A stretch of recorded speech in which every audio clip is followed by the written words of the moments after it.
Senhor esteja convosco. Ele está no meio de nós. Proclamação do Evangelho de Jesus Cristo, segundo João. Glória a vós, Senhor. Estava próxima a Páscoa dos judeus e Jesus subiu a Jerusalém. No templo, encontrou os vendedores de bois, ovelhas e pombas e os cambistas que estavam aí sentados. Fez então um chicote de cordas e expulsou todos do templo, junto com as ovelhas e os bois. Espalhou as moedas e derrubou as mesas dos cambistas. E disse aos que vendiam pombas: tirai isto daqui. Não façais da casa de meu pai uma casa de comércio. Seus discípulos lembraram-se mais tarde que a Escritura diz: o zelo por tua casa me consumirá. Então os judeus perguntaram a Jesus: que sinal nos mostras para agir assim? Ele respondeu: destruí este templo e em 3 dias o levantarei.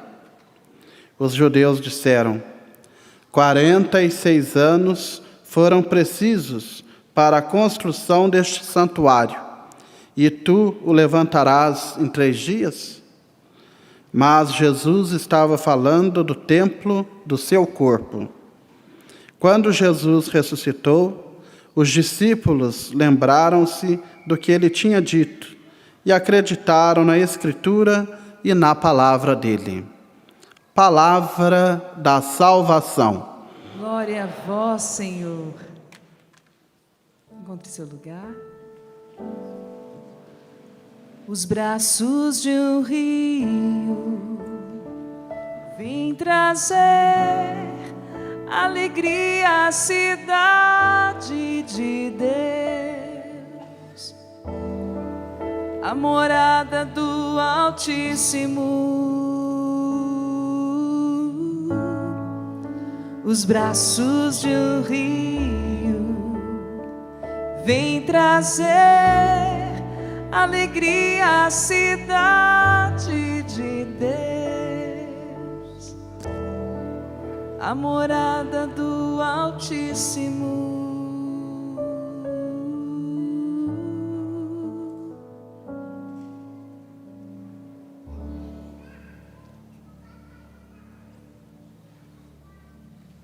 Meus irmãos, minhas irmãs, para nós que estamos aqui na América Latina, né, fica um pouco, a gente acha um pouco estranho celebrar a Basílica do Latrão. A gente não tem acesso, não tem conhecimento a respeito disso, mas será por que dessa celebração? Tem glória, tem creio na missa, tamanha importância dessa basílica para a cristandade, para o cristianismo, para nós cristãos católicos. E qual é a realidade da importância, o tamanho da importância dessa Basílica do Latrão? Eu já tive a graça de celebrar lá. Também já tive a graça de ter uma experiência muito negativa lá. No ano do reconhecimento pontifício da Canção Nova, eu cheguei atrasado para uma missa e fui expulso de lá de dentro. Porque lá é assim, né, meu irmão? Eu não cheguei atrasado porque eu quis, não. O guia do meu grupo atrasou e o ônibus chegou e a missa não tinha começado ainda, mas a pessoa: vem cá na sacristia para você colocar a casula. E quando eu entrei na sacristia, o padre me expulsou de lá. Falou: na Basílica do Papa não se chega atrasado. Eu falei: então tá bom. Aí sentei e participei da missa lá no meio do povo. Depois eu voltei lá para me reconciliar com a Basílica, porque eu fiquei com raiva, confessando o meu pecado, que está sempre à minha frente. Porque nós brasileiros temos essa coisinha de atraso. Às vezes a coisa é 3 horas, chega 3h15, 3h30. Isso é só aqui, minha gente. Lá para fora é a hora, é aquela hora. É 3 horas, é 3 horas. Não é 3h01, nem 3h05. É 3 horas. E aí, o que acontece? o cristianismo nascente viveu uma intensa perseguição. Desde a morte de Cristo, a gente vai vendo a história, os Atos dos Apóstolos vai nos mostrando, revelando a história da igreja. Quando a gente vai estudar, os cristãos eram perseguidos, eles não tinham lugar para celebrar o culto, para celebrar a Eucaristia, eles se reuniam nas casas, e de uma maneira escondida, eles eram perseguidos pelos imperadores, eles sofriam muito,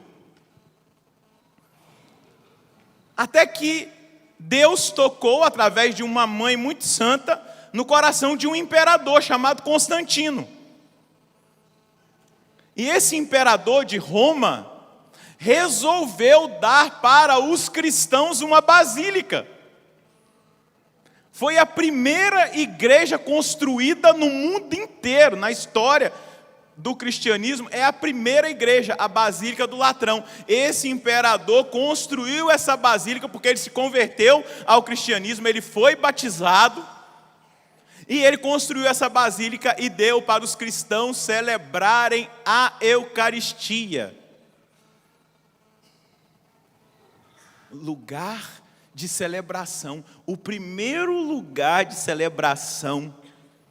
A Basílica do Latrão é conhecida como a cabeça e a mãe de todas as igrejas.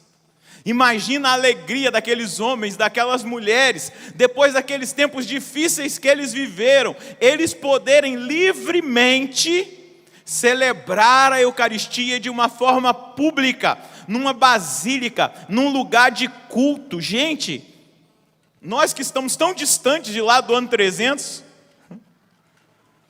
parece muito estranho, mas é algo tão maravilhoso que Deus fez. Era o Papa Melquíades que recebeu essa grande graça, esse grande dom, e ali eles começaram a se reunir no templo. Eles começaram a congregar, a reunir os cristãos, a celebrar o sacramento, a celebrar o batismo, a celebrar o domingo, o dia do Senhor. Eles se reuniam, eles festejavam.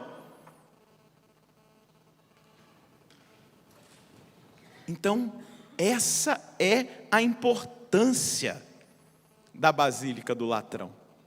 Foi a primeira igreja que os cristãos tiveram.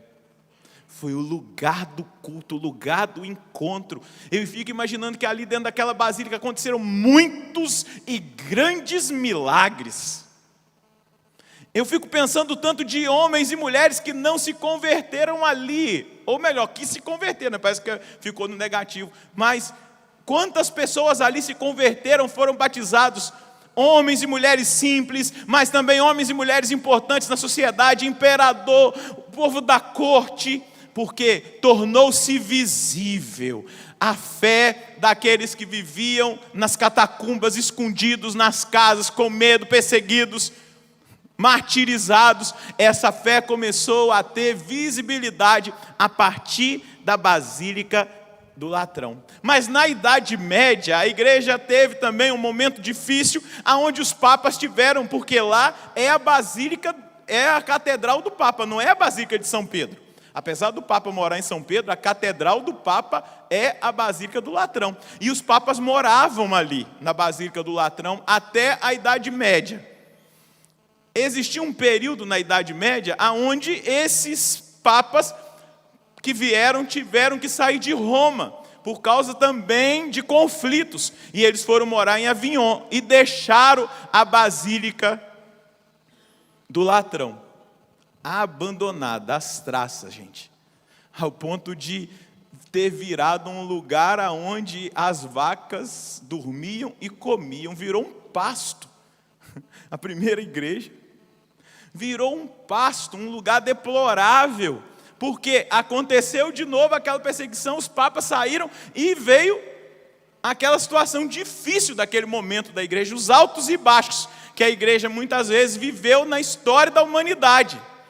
E quando acabou o exílio de Avignon e o Papa voltou para Roma, ele já não voltou mais para a Basílica do Latrão, ele foi morar no Vaticano, na Basílica de São Pedro, ali no Palácio Apostólico. E aí começou todo um processo de restauração dessa igreja. Mas quando eu olho para a história da igreja, e olhando hoje especialmente para a Basílica do Latrão, me vem à mente aquilo que Jesus disse. Eu fico imaginando os cristãos que começaram de novo a sofrer ali em Roma, com aquela saída do Papa, naquele momento difícil que a igreja voltou a viver. Eles viam aquela igreja mãe naquele estado, eles não tinham forças para fazer nada, mas algo ecoava no ouvido deles e precisa ecoar no nosso ouvido. Aquilo que Jesus vai dizer em Mateus 16. As portas do inferno nunca vão prevalecer sobre a igreja. Diga para quem está do seu lado: jamais as portas do inferno prevalecerão contra ela. Diga para quem está do outro lado: jamais as portas do inferno prevalecerão contra a igreja. Diga para esse irmão, e segura na mão dele, diga: é muito bom, meu irmão, nós sermos católicos, termos uma história, termos a tradição, temos a segurança, nesses mais de 2000 anos, balança a mão dele, que as portas do inferno nunca irão prevalecer contra a igreja. Segura, continua segurando aí na mão desse irmão, dá um sorriso para ele e diga: é bom demais ser católico. Balança a mão dele e diga: é bom demais ser católico. Nós temos a segurança da sagrada tradição, da sagrada escritura, do sagrado magistério, de uma história em que fica revelado para nós, e que nesse tempo difícil que nós vivemos, de uma perseguição, algumas vezes velada, e outras vezes clara, contra o cristianismo, balança a mão desse irmão, é muito seguro para mim e para você, no ano de 2016, olhar para trás e ver que a palavra de Jesus é real. Balança a mão desse irmão e diga: aleluia. Jamais as portas do inferno prevalecerão contra a igreja una, santa, católica e apostólica. Ela não prevalecerá, a porta do inferno não vai prevalecer contra a igreja. Diga para ele: por isso, meu querido, continue católico, morra católico, entre no céu católico, porque lá a Virgem Maria, junto com todos os santos, vai te receber. E Jesus vai dizer: servo bom e fiel, foi provado, né? Disseram que você era idólatra, que você era mariódata, que você era tudo, mas você foi fiel e chegou até o fim. Porque as portas do inferno jamais prevalecerão contra a igreja. Glória a Deus. Pode aplaudir o glória a Deus do irmão, é isso mesmo. Glória a Deus, não vai prevalecer. Não se preocupe, busque apenas ser fiel, busque apenas viver aquilo que ensina essa igreja, busca viver aquilo que é proposto, revelado pelo Espírito, para que nós cheguemos no último dia da nossa vida, ou quando Jesus vier arrebatar essa igreja, nós estejamos de pé, olhando para Ele e sorrindo. Verdadeiramente as portas do inferno não prevaleceram e não vão prevalecer. Ah, mas fulano de tal saiu, mas eu não vou, eu vou permanecer, seguro, edificado, fundamentado nessa rocha que é Cristo. Claro, nós olhamos e nós vemos hoje, precisamos avançar na nossa busca de santidade, para nós, aí sim, cumprimos a nossa missão aqui sobre essa terra. Nós somos chamados a edificar aqui nessa terra o corpo de Cristo. Nós somos esse corpo que precisa brilhar para esse mundo que está nas trevas. Nós precisamos ser aqueles que têm a coragem de deixar-se cada vez mais ser envolvidos pela cultura do reino e transmitir essa cultura com testemunho, com a vida, com a família linda lá em Deus, apresentando para o mundo aquilo que é a direção de Deus, a vontade de Deus, a verdade de Deus. Mas para isso nós precisamos viver a palavra e a doutrina da igreja. E ter a coragem de tomar um posicionamento. Eu fico imaginando como Jesus viu aquela bagunça que estava lá no templo. Como Jesus viu o desvirtuamento da fé. Como Jesus viu aquela liderança que tinha se corrompido por causa do dinheiro. E Jesus ali tomou uma posição. Ele fez um chicote e ele expulsou daquele templo, que era o lugar da manifestação da glória de Deus, a presença dos vendilhões, daqueles que estavam corrompendo a religião, daqueles que estavam se aproveitando da fé, daqueles que estavam usurpando daquele povo simples.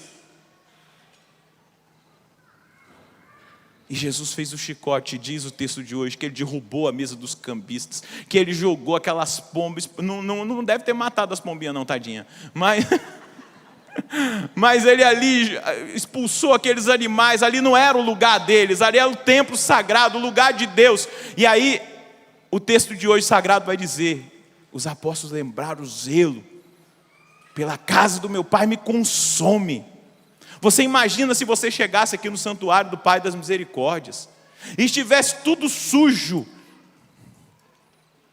de cocô de bode, de ovelha, de passarinho. Imagina uma confusão de vendendo as coisas. Quem quer aqui, pomba? Quem quer não sei o que lá? Imagina, gente.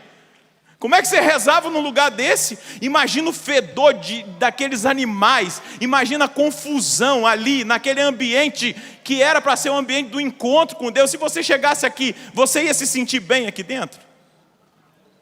Se você chegasse aqui e percebesse uma confusão danada aqui, quem quer comprar o livro do Padre Roger?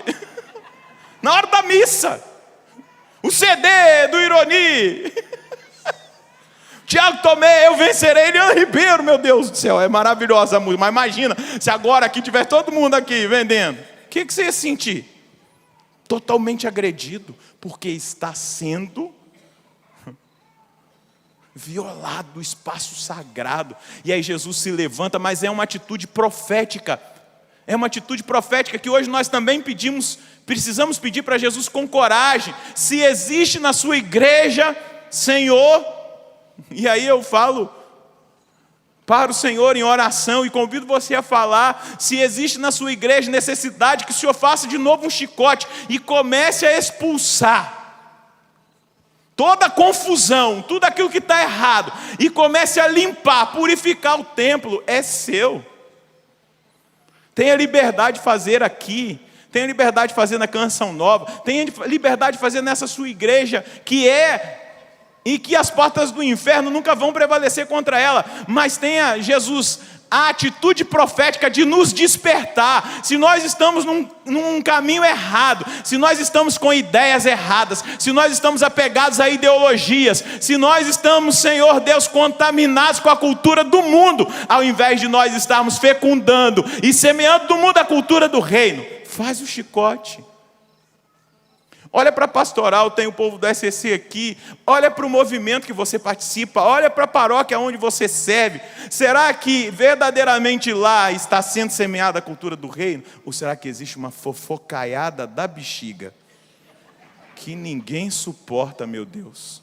Como é que pode? A gente vai ser... E às vezes a gente acaba sendo culpado de fazer com que as pessoas se afastem. A nossa atitude mundana de ficar falando, de fazer picuinha. Coitado dos párocos. Meu Deus, nada que faz está bom. Sempre tem uma crítica para fazer. Se fosse construtiva, não, mas é para destruir, porque nunca está bom, nunca satisfaz, nada realiza. É o mundanismo dentro da igreja. É o mundanismo da disputa, da inveja, do ciúme do ministério do outro. Imagina, meu Deus do céu, eu aprendi que o dom do outro também é meu. Imagina se o Tiago morrer de ciúme da voz da Eliane Ribeiro, do ministério dela. Se eu morrer de ciúme do ministério do Ironi, de cura, de libertação, é meu também. Porque eu sou católico, eu sou igreja, eu faço parte do mesmo corpo. Agora você imagina se eu ver o Ironi pregando e eu começar... Aí começa a falar mal, para quê? Para denegrir a imagem do outro por causa do ponto que ele chegou. O sucesso. Nossa, Ironi taca fogo na Coreia. O Ironi prega direto na Coreia do Sul. Eu coloquei o apelido dele, Ironi taca fogo na Coreia. Mas eu nunca fui na Coreia, agora eu vou ficar com ciúme do Ironi tacar fogo na Coreia? Não, prega na Itália, para tudo quanto é canto, louvado seja Deus. Eu vibro quando você manda uma mensagem para mim pedindo oração. Estou indo para tal lugar, e vai, e prega, e anuncia, e as curas acontecem, e o avivamento está sendo, glória a Deus. Agora eu vou ficar murumbudo, porque o Ironi está sendo bem sucedido no ministério dele. Isso sim é protestantismo dentro da igreja católica, quando a gente começa a ter ciúme, inveja e começa a dividir, porque o outro está me incomodando, a voz do outro está me incomodando, o ministério do outro está me incomodando. Meu Deus do céu, isso é mundanismo dentro da igreja, isso é mundanismo dentro das nossas pastorais, isso é mundanismo dentro do nosso movimento, isso é mundanismo. Meu Deus, a fé é maravilhosa, é tudo tão maravilhoso, a igreja é uma bênção, é verdadeiramente aquilo que o Vaticano II vai dizer, a igreja é sacramento universal de salvação, e eu vou ficar parado nessas coisinhas de disputa, de ciúme, de fofoquinha, de querer poder, e para eu subir no poder, para eu chegar à coordenação, para eu chegar à liderança na igreja, eu vou pisando, vou excluindo, e vou fazendo, e vou ali denegrindo a imagem do outro, para eu alcançar o meu objetivo. Tem lugares e estruturas do mundo que não vivem isso, que são muito mais autênticos e cristãos do que nós que estamos aqui com as nossas nádegas pregadas nesse banco de igreja. Tem muita gente mais fiel, às vezes numa empresa, num lugar, que dão um banho em nós. E nós estamos perdendo o tempo precioso da nossa salvação com bobeirinha, com coisa ridícula. Padre brigando com outro padre, aquela disputa, aquela coisa horrorosa, nojenta, fedorenta. Pega o chicote, Jesus. Pega o chicote e limpa. Porque só Ele pode, eu não tenho nenhuma autoridade para isso. Mas aquele que eles perguntaram, com que autoridade tu fazes isso? Ele é o Senhor da igreja. Ele precisa ser o Senhor da minha vida. Ele precisa ser o Senhor do seu movimento, da sua pastoral, da sua vida de igreja.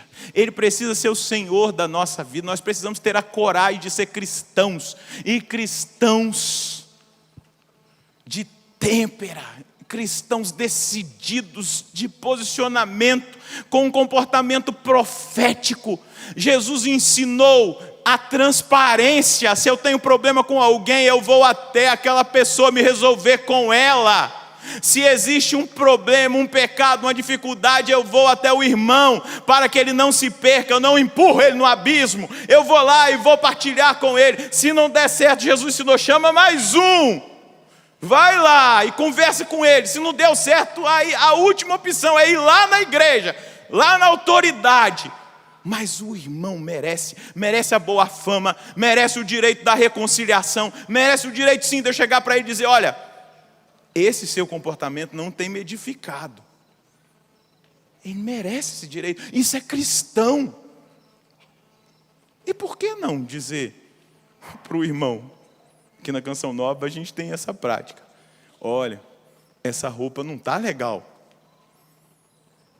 não está edificando. Aí fica comentando, olha lá a saia dela, olha lá o pão no bolso dele, essas calças de sertanejo. Ao invés de falar, olha meu irmão, seguinte, você não está me ajudando a ser santo. Minha irmã, essa blusinha sua, na hora que você abaixa, me ajuda aí. Eu quero ser santo. Mas aí, ao invés de fazer isso, fica falando por trás. Fica cutucando. Eu lembro quando eu passei pelo meu processo de conversão, eu dizia assim, eu nunca vou naquela igreja lá do centro, que é a minha paróquia. Porque lá todo mundo fica olhando a roupa. Não pode repetir. É uma igreja elitizada. Fica todo mundo reparando. E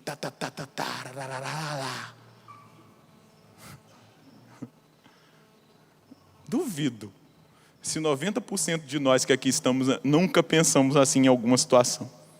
Ou nos sentimos mal, ou pensamos mal do outro e falamos ao invés de falar com ele. Isso não é cristão, isso é mundano. Jesus tem que fazer um chicote. Volto a dizer, nas nossas pastorais, nos nossos movimentos, nos nossos grupos, para ver se a gente se converte. Porque o zelo pela casa do Senhor me consome. Você sabia que o seu irmão é templo do Espírito Santo? Dá uma olhadinha para quem está aí. Se a Basílica do Latrão é edificante entrar lá e olhar aquelas obras de arte, meu Deus, aquela arquitetura, você olha aquela iluminação, você fica estarrecido assim, aí você logo lembra lá na Itália, em Dostoiévski, você está lá e fala, nossa, Dostoiévski disse que a beleza salvará o mundo. E aí você olha para aquela beleza, daquela arquitetura sacra, você olha para a disposição daquela igreja, para aqueles quadros, para tudo aquilo que tem, você fica... Mas olha a beleza que está aí do seu lado, que diz o apóstolo que é templo de Deus. Seu irmão. Eu voltei da Itália no ano do reconhecimento pontifício com uma má impressão da Basílica do Latrão. Eu fui quase expulso de lá.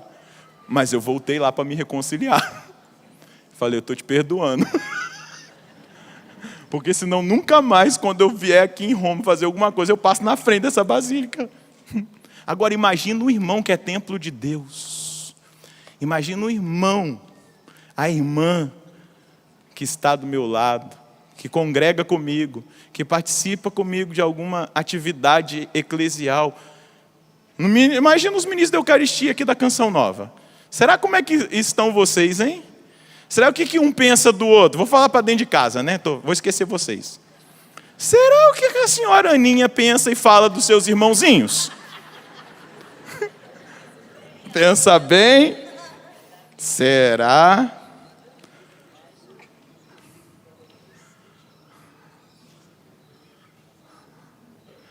Olha aí o que o Cristiano está falando. No dia da investidura, o bispo falou, quem pensa mal do outro, quem sente mal do outro, quem quer mal do outro, que saia da fila, não seja ministro. Olha a autoridade da igreja. Não é?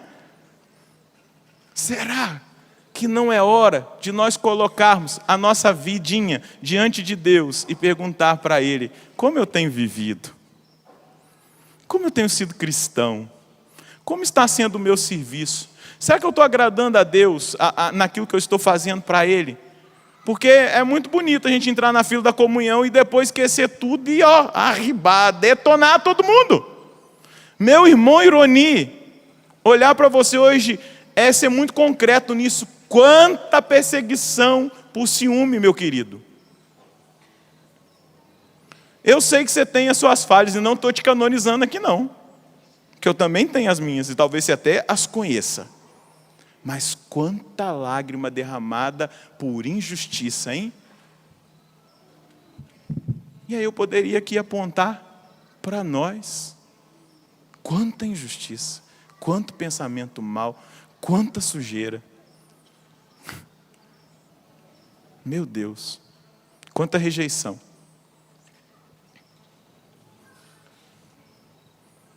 A gente se mantém, né, na pose. Fica em pezinho, fala que está com casco duro, já parece até uma tartaruga, mas a gente sente, porque dói. Dói na alma, não dói no couro não. Porque o que a gente mais queria era comunhão, era amor fraterno, era compreensão até mesmo nas nossas quedas. Porque quem nunca escorregou?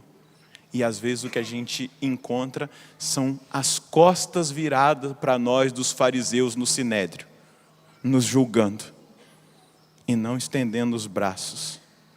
Nós precisamos ser melhores na nossa igreja, nas nossas comunidades. Nós precisamos ser melhores. Celebrar a Basílica do Latrão, talvez hoje a minha pastoral, o meu movimento está igual quando a Basílica do Latrão virou lugar aonde as vacas defecavam, comiam, ruminavam, sujava tudo. Talvez a gente está nesse estado, mas veja, as portas do inferno não prevaleceram. A Basílica do Latrão foi restaurada, iluminada, enfeitada, ficou cheirosinha de novo, porque as portas do inferno não prevalecerão contra a igreja. E você é a igreja viva do Senhor. Coloca a mão no seu coração e diga: as portas do inferno não prevalecerão contra a minha vida. E eu não vou permitir que eu seja instrumento do inferno na vida dos meus irmãos. Eu quero ser céu, presença de céu na vida dos meus irmãos, das minhas irmãs. Eu preciso ser. Eu necessito ser. Senhor, se até agora eu estava infernizando a vida das pessoas, me ajuda, Jesus. Por favor, me faz entrar nesse rio da primeira leitura. Fala para ele, me faz entrar nesse rio da primeira leitura, que gera vida, que cura, que liberta, que traz frutos. Senhor, eu preciso ser lavado nesse rio. Que o meu pensamento seja lavado nesse rio. Que o meu olhar seja lavado nesse rio. Nas águas desse rio, que é o Espírito Santo. Lava a minha língua nessas águas purificadoras. Lava o meu coração nessas águas purificadoras. Retira de mim, Senhor, essa tendência infernal de infernizar a vida das pessoas, de julgar, de condenar, de falar mal, de perseguir, de denegrir. Diga para ele: liberta-me, Senhor, porque eu quero ser instrumento de céu, e eu não quero infernizar a vida de ninguém, porque eu não sou do inferno, eu sou do céu, e as portas do inferno não prevalecerão contra a minha vida. Eu renuncio agora, em nome de Jesus, a toda e qualquer ação maligna, que muitas vezes vem tentando me usar para destruir, para denegrir, para manchar os templos vivos do Senhor, o povo que o Senhor escolheu, a sua herança, aqueles que são os meus irmãos, aqueles que são os meus irmãos. Senhor, eu renuncio agora a Satanás e a todas as obras malignas das trevas. Eu renuncio a toda a tentação de Satanás, a toda tentação que quer aumentar os erros, as imperfeições, para me fazer desistir e para levar os outros a desistirem. Eu agora renuncio, porque eu estou assumindo: as portas do inferno não prevalecerão sobre a minha vida, a minha fé, a minha caminhada, porque de agora em diante, Senhor, eu te dou liberdade. Faz o chicote, corrige o meu temperamento, corrige o meu caráter, corrija as minhas atitudes, corrija, Senhor, porque eu sei que o Senhor tem zelo por mim, zelo de salvação, de libertação, de redenção. Eu vencerei, porque para Deus nada é impossível. Segura na mão de quem está do seu lado. Olha para essa pessoa agora, faça uma dinâmicazinha muito simples. Olha para ela e fala assim: eu quero pedir perdão a você por todas as pessoas da igreja que te magoaram, que te machucaram, que te feriram, todas as pessoas da comunidade que não foram testemunho para você, principalmente que pelo mau testemunho, pela falta de misericórdia, de acolhida, fizeram com que você se sentisse mal, até pensasse em sair da igreja. Olha para esse irmão e diga para ele: talvez você tenha até se afastado por um tempo, mas hoje, em nome de Jesus, eu quero te pedir perdão por essas pessoas e quero declarar sobre a sua vida: as portas do inferno nunca prevalecerão contra aquilo que Deus edificou. Dá um sorriso para esse irmão e diga: você é templo de Deus. Desde o seu batismo, Deus mora em você, na sua alma, aí dentro do seu coração. Dá um sorriso para esse irmão, dá um abraço nele e diga: obrigado, meu irmão. Você é canal da cura de Deus e da libertação de Deus para a minha vida hoje. E lembra daquela felicidade da Basílica do Latrão? Tá lembrado? Quando Constantino deu para o Papa o primeiro lugar aonde os cristãos podiam se reunir. Essa deve ser a alegria que precisa acompanhar a nossa vida todos os dias, porque nós podemos celebrar, nós podemos nos reunir, nós podemos estar juntos. Nós somos a igreja do Senhor e Ele vai voltar para buscar essa igreja, e nós estaremos juntos, unidos, na luta, no combate, até o fim, honrando o grande dom que nós recebemos no dia do batismo. Eu queria que você aplaudisse agora para valer o Senhor, que você aplaudisse agora para valer a igreja, que você aplaudisse agora para valer a obra do Senhor na sua vida, na sua caminhada, e que a partir de hoje você faça uma avaliação, um exame de consciência e diga assim: eu vou ser um católico melhor. Por Deus, abra o braço, bata aí nessa bênção que está dizendo: por meus irmãos. Aleluia. Pode aplaudir mais uma vez essa grande graça. Louvado seja nosso Senhor Jesus Cristo.